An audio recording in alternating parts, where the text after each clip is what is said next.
It was the summer before my senior year, and my friends and I had a tradition of exploring abandoned or eerie places at night.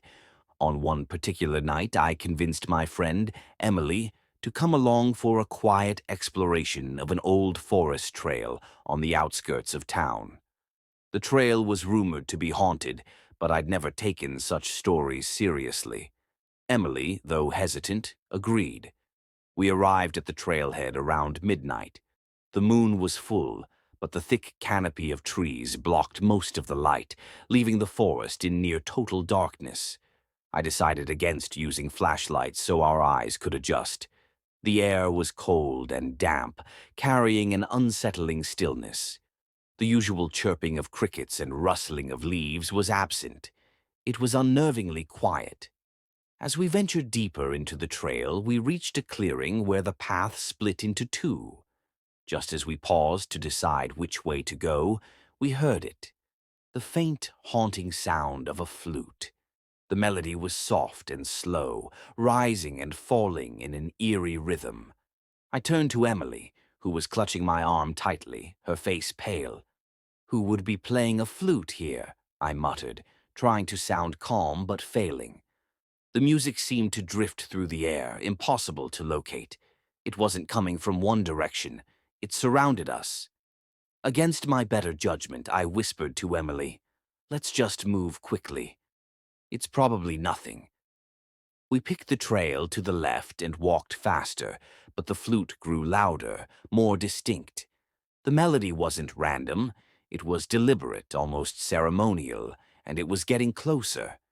Emily stopped abruptly. "I don't think we should go further," she whispered, her voice trembling. Before I could respond, the bushes ahead of us rustled violently, and something dashed across the path. It was too fast to make out, a shadow no more than a blur. But it was large.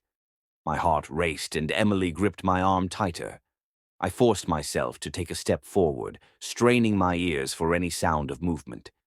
Then, without warning, the flute stopped. The silence that followed was suffocating.